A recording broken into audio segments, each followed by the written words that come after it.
Remember when a kid from Massapequa believed every word America told him, went to Vietnam to prove it, came home in a wheelchair, and then spent 20 years making sure the country that sent him there had to sit with what it had done?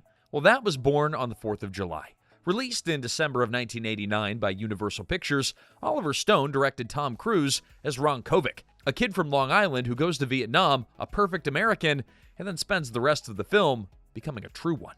Frank Whaley as the friend from the life before any of this, Willem Dafoe as the man in Mexico who's the closest thing on screen to a mirror, Kyra Sedgwick as the woman that Kovic carries through the whole war, who, as you'll hear, was never actually a real person, and Raymond J as his father, which mostly means standing in rooms and not knowing what to say. Today we're going to count down 15 weird facts about Born on the 4th of July. And stick around for number 1 because the real Ron Kovic is already in this film, and most people who've watched it a dozen times have never once looked at him. But before we start, hit like and subscribe to remember when. Ron Kovic drove a wheelchair into a Republican National Convention before the country started listening. Pressing a button is considerably less hostile. All right, let's go back to Massapequa. Number 15, the anti-war movie that couldn't escape wars. Born on the 4th of July opened in limited theatrical release on December 20th of 1989. Great night for an anti-war drama, right? Well, no, not exactly, because before many audiences even sat down to watch it, the United States had just launched Operation Just Cause, the invasion of Panama, the biggest American combat op since Vietnam. An anti-war film about a generation broken by Vietnam, opening the exact night that the country started something new. And then it happened again. CBS acquired the broadcast rights to schedule the film for early 1991. And then the Persian Gulf War began. CBS pulled it. The film finally aired on American network television on January 21st, 1992. A film about what happens to the men that this country sends to war couldn't get through a single broadcast window without a military deployment getting in the way. Twice. The cycle that it was warning about wouldn't even let it run on television.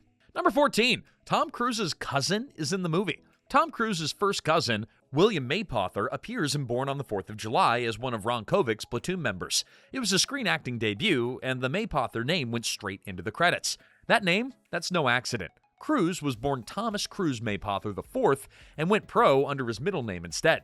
So the family name still landed in a Tom Cruise movie, just not next to Tom.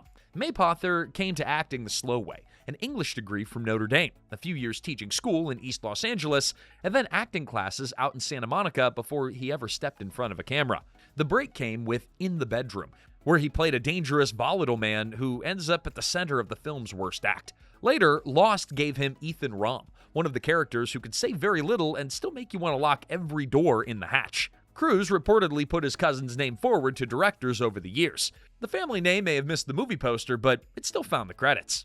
Number 13. Every location was fake. Now, Born on the 4th of July is set in 6 distinct locations across 2 continents and 20 years of American history, but almost none of it was shot where it was set. The opening Massapequa scenes were shot in Oak Cliff, Dallas, where Stone and his crew dressed the streets to pass for 1950s New York, or at least the suburbs of it. The Bronx Veterans Hospital, rats on the floor, patients stacked in filthy wards, well, that was shot at Parkland Memorial Hospital in Dallas.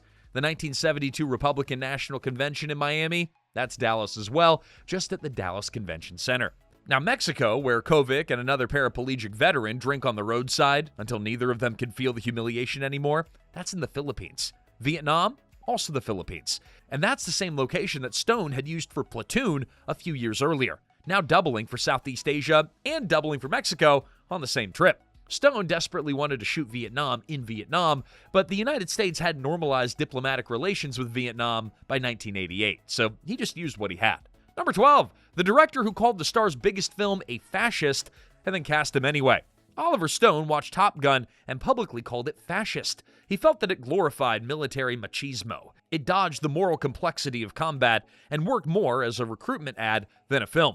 Stone spent years trying to make movies about what war actually does to people, and Top Gun was the exact myth that he was trying to dismantle. Within a couple of years, he cast its star. Stone's explanation was cleaner than it deserved to be. He saw a kid who seemed to have everything and started wondering what would happen when it was taken away. He wasn't casting against Top Gun, he was using it. The golden boy only breaks if the audience already believes in the gold. Universal was skeptical. Tom Pollock had agreed to fund the film only if Stone attached a major star, and Cruise's entire brand was cocky invulnerability. He never anchored a prestige drama on his own. Ron Kovic was wary too, but more on that when we get to number 2. At the end of the day, they made the right call. The reason the film hits the way that it hits is that every person in that theater already knew who Tom Cruise was before he sat down in that wheelchair. Stone didn't cast him in spite of Top Gun, he cast him because of it. Number 11, Stone and Cruise both bet their salaries. By 1988, Tom Cruise was one of the most commercially powerful young actors in Hollywood. Top Gun had grossed more than $350 million worldwide. Rain Man was about to win Best Picture, and his asking price, you can guess that was at the top of the industry. But then the film went over budget. The initial figure was $14 million, and by the end, production costs, they hit $17.8 million, about 27% over. So Cruise and Stone made the same call. They waived their upfront salaries entirely and took a percentage of the profit instead. The risk was real. A downbeat, over-budget anti-war drama with its biggest asset spending most of the movie in a wheelchair. That's not a safe place to park your paycheck. The film grossed $162 million worldwide against that $17.8 million budget. That's a 9-to-1 payout. I'll take that, thank you. They made a movie about a man who was promised something by his country and got nothing, and they funded it by betting everything on the belief that audiences would show up. Oh, they did. Number 10, Oliver Stone tried to actually paralyze Tom Cruise. Before anyone rolled a single frame, Oliver Stone went hunting for a chemical that would leave Tom Cruise genuinely unable to move his legs for a couple of days. I can't get over this one. Oliver Stone's insane to me, but maybe you think that his logic's hard to argue with because Ron Kovic had lived in that chair for 2 decades, and no amount of rehearsal is going to fake that. Cruise even signed on. He's also kind of nutty too. He's one of the biggest stars on the planet, and he volunteered to be paralyzed for a part. But thankfully, the idea died on the fine print. Nobody could promise that the stuff would wear off, and the insurance company, as you can guess, isn't going to underwrite a permanently disabled Tom Cruise. So he did it the slow way, months in the chair, and not just on set either. We're talking studio meetings, press, the whole life.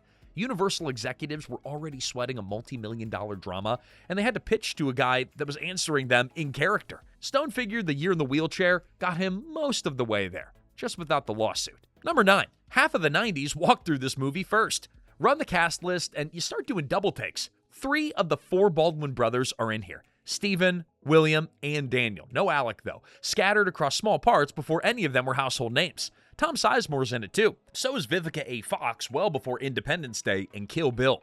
Lily Taylor, Michael Wincott, Holly Marie Combs before Charm made her face famous. None of them got a poster. Most got a scene, maybe 2. They got a paycheck also. But Stone wasn't building a star vehicle for anybody but Cruise. He just happened to staff the background with people that the next decade hadn't discovered yet. You watch it now, and the movie keeps interrupting itself. Wait, is that? Oh yeah, that is them. Everybody starts somewhere, and a whole lot of them started right here, in the corner of a Tom Cruise frame. Number 8, Oliver Stone says Harvey Weinstein stole Tom Cruise's Oscar. Now, Stone has never been quiet about this. His position, stated repeatedly and on the record, Harvey Weinstein robbed Tom Cruise of the Academy Award for Best Actor. Going into the 62nd Academy Awards on March 26th of 1990, Born on the 4th of July was a presumed frontrunner. 8 nominations, including Best Picture, Best Director, Best Actor. Noel Pearson, producer of the main competition My Left Foot, later said that his team showed up expecting to lose. They went for a laugh. Daniel Day-Lewis won for My Left Foot. My Left Foot was distributed by Miramax. Harvey Weinstein ran Miramax. Stone's argument was never about Day-Lewis. It was about the machinery around the votes, the lobbying, the screening, the meet and greets, the personal courtship of Academy members. Miramax had built its entire identity on converting small films into Oscar contenders through sheer relentlessness. Whether Weinstein moved enough votes is unprovable, although I myself do question Weinstein's integrity. I think you might too. But Pearson, the man who'd gone for a laugh, admitted afterward that 4th of July was expected to sweep. Hey, quick pause. For you, did Tom Cruise deserve that Oscar? I want to know in the comments. And hey, if you haven't subscribed yet, remember Tom Cruise agreed to be chemically paralyzed for this role. The least you can do is press that button. Now let's get back to our war hero making his own path. Number 7, Pacino waited for this movie and missed 2 huge ones. In 1976, Al Pacino watched Ron Kovic address the Democratic National Convention on live TV. A paralyzed Marine in a wheelchair speaking to the country that had sent him. And he decided that that was his next film. So he tracked down the memoir and called his manager, and what followed was one of the most expensive decisions of his career. Over the next 3 years, 2 defining films about Vietnam crossed his desk, and he turned them both down. The first was Coming Home, a wrenching drama about a paralyzed veteran and the wife of an active soldier, directed by Hal Ashby. Pacino passed because he was committed to the Kovic project. Jon Voight took the role, and he won the Academy Award for Best Actor. The second was Apocalypse Now, Francis Ford Coppola's hallucinatory Vietnam epic, a movie that several claim is one of the greatest American films ever made. Pacino was reportedly offered the lead role of Captain Willard, the soldier traveling upriver through the jungle, but he passed again, still believing that his version would eventually get made. Meanwhile, the Kovic project kept collapsing. The script was wrong, Paramount dropped it, and by the time his producers declared it impossible and walked, Pacino had passed on 2 of the greatest roles in American cinema for a film that had fallen twice apart completely. One of Stone's quiet reservations about Pacino, even when he was attached and committed, was age. In 1978, Pacino was 38. Kovic had been paralyzed at 21. Cruise was 26 when the cameras finally rolled. Stone later suggested that Pacino might have been great, but Cruise had something that the older Pacino no longer did. That golden boy youth that the story needed to destroy. Pacino passed on Apocalypse Now for a film he never got to make. Number 6. He mailed his Golden Globes back in a box. In May 2021, Tom Cruise sent a box to the offices of the Hollywood Foreign Press Association. Inside were all 3 of his Golden Globes. For context, the LA Times had published an investigation revealing that the HFPA, roughly 87 foreign journalists who vote on the Globes, had 0 black members, while also documenting financial misconduct, members taking lavish perks from studios whose films were actively competing for awards. Scarlett Johansson said the sexist questions and remarks that she faced at HFPA press conferences bordered on sexual harassment, and that she'd refused to attend them for years. Netflix, Amazon Studios, and Warner Media announced that they wouldn't work with the HFPA until substantive reforms were made. NBC announced that it wouldn't broadcast the 2022 ceremony. And then, Cruise sent the box. The 3 awards were his Best Actor Drama Globe for Born on the 4th of July, his Best Actor Comedy Globe for Jerry Maguire, and his Best Supporting Actor Globe for Magnolia. A decade of his career handed back in one move. He became one of the most prominent people to ever return awards that he'd already won. Not declining them at a ceremony, not quietly skipping the show, but giving back the trophies that were already sitting on the shelf. In December 2022, Top Gun: Maverick received a Golden Globe nomination for Best Drama Film. Tom Cruise received no acting nomination for it. The box stayed sent. Number 5, the most devastating scene in the film never happened. In the middle of Born on the 4th of July, Ron Kovic drives to Georgia to find the family of a Marine that he accidentally killed in Vietnam. He knocks on the door, goes inside, and he confesses. The widow tells him that she can't forgive him, but God might. It's the most unbearably human moment in the whole film, but it never happened. Kovic addressed his role in that Marine's death in his memoir, but he never drove to Georgia.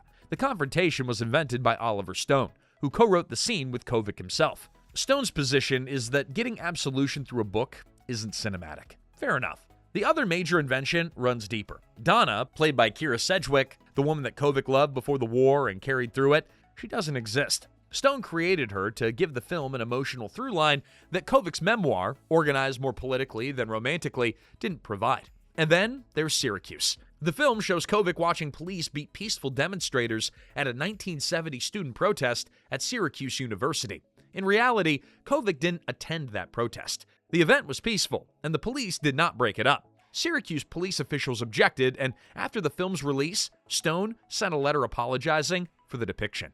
Number 4, the movie that collapsed 5 times before it ever got made. Most movies survive one rough production, but this one died 5 times. Now, we already talked about Pacino, but him walking was just collapse number 1. Stone came in to write a brand new version with Kovic himself, a Vietnam combat vet with a Bronze Star and 2 Purple Hearts, building a war movie with a man who'd lived it. William Friedkin, fresh off The Exorcist and The French Connection, signed on to direct. Then, Friedkin quit for another film. TV director Daniel Petrie stepped in. German investors agreed to bankroll the whole thing, and for a minute, it looked real, until the German money vanished days before cameras were supposed to roll. That was the one that broke Bregman. Coming Home had just cleaned up at the Oscars with another paralyzed vet story, and he decided that the audience was tapped out, so he called it dead. He and Pacino walked for good. On his way out, Stone made Kovic a promise. If he ever got the power, he'd come back for it. Then he disappeared for 8 years. Platoon hit in 1986. It won Best Picture, and then suddenly Stone could get anyone on the phone. So he called Kovic, and a production company announced the film, and then ghosted it. One studio passed, and then another, until finally Tom Pollock at Universal said yes, on one condition: get a star. Stone got Cruise, and cameras rolled in October of 1988. There was more than a decade from the first collapse to the first day of shooting, through a revolving door of studios, directors, and money men who'd all tapped out. But Oliver, he came back. Number 3, Charlie Sheen found out from his brother. Charlie Sheen got the news from his older brother, Emilio Estevez, who opened the call the way that you open a call when someone died. Sheen's stomach dropped, and then his brother told him Tom Cruise is doing Born on the 4th of July. Now here's how it got there. After the success of Platoon, Stone told Sheen that the Kovic project was his. They had real meetings about it, the character, the arc, what the role would demand. Stone even arranged a dinner with Sheen and Ron Kovic. The three of them sat at a table and talked about the film that they were going to make. But then Stone stopped calling. Weeks passed. Sheen reached out and was told that Stone was in Cuba, so he kept reaching out. No word from Stone's office, no word from his own agent, just silence from a director who told him that the part was his. Years later, at a bar, Sheen confronted Stone directly. Stone's answer, when Sheen finally got one, he'd felt Sheen had lost interest, that the passion wasn't there. And Sheen's response cut right through it. Well, you weren't there. How would you know? Stone had used his own absence to diagnose Sheen's. In a 2025 interview, Sheen, now sober, was asked about what he thought of Cruise's performance in the role that he considered his. And Charlie Sheen, quite humbly, he should have won the freaking Oscar. Number 2, Ron Kovic gave Tom Cruise his Bronze Star. The Bronze Star is the United States military decoration awarded for heroism or meritorious service in the combat zone. Ron Kovic earned his in Vietnam. On July 3rd of 1989, he gave it to Tom Cruise. When Stone first floated Cruise, Kovic's reaction was basically, "You want the Maverick guy to play me?" So Stone arranged a visit. Cruise drove out to Kovic's home and sat with him, and that changed things. Then came the year of preparation, the VA hospitals, the wheelchair, the store that kicked them both out for leaving tire tracks on the floor. On the last day of filming, Kovic presented the medal to Cruise as a birthday present. Cruise was born on July 3rd of 1962. He turned 27 the day he received it. The man who earned a Bronze Star for his service and came home to the nightmare of a VA hospital gave his medal to the actor who played him on his birthday, the day before the 4th. Number 1, the real Ron Kovic is in the first 5 minutes. Here's where to find him. The film opens in 1956 Massapequa. A parade rolling through town, flags waving, right? A band playing, veterans marching as the crowd cheers them on. A boy at the edge of the route watches them and starts falling in love with the idea of becoming one of them. In the crowd, a man sits in a wheelchair in a military uniform. A string of firecrackers goes off, and he flinches. Sudden, involuntary, a full-body startle that the crowd doesn't notice. The camera moves on. That man is Ron Kovic, the actual Ron Kovic. Throughout the film, Cruise's Kovic develops a trauma response to sudden loud noises, and that flinch becomes one of the movie's recurring signals of what the war permanently did to him. Cruise built it straight off the real thing, the same involuntary startle that Kovic does in his own Cameo. In the opening, set years before any of that, the man that Kovic will become is already in the crowd. The boy is dreaming of marching with the veterans. The veteran is sitting a few feet away, flinching at fireworks that were also a celebration of his own birthday. Kovic was on set every day, and putting him in that chair, in that crowd, that was no accident. He's not a background extra. He's playing himself, after everything, watching the parade that started it all. Once you see it, you can't unsee it. That's 15 weird facts about Born on the 4th of July, the movie that Stone chased for more than a decade, that Pacino lost, and that Cruise nearly got paralyzed for, and that Ron Kovic handed his own Bronze Star over for. Kovic spent years fighting a war overseas and decades fighting to be heard at home. And this was a movie that finally got people to listen. To me, that's pretty darn cool. Which fact surprised you all the most? Well, drop it in the comments, hit like, and subscribe. And if you want more of this, the playlist is in the description. And until next time, this is Remember When.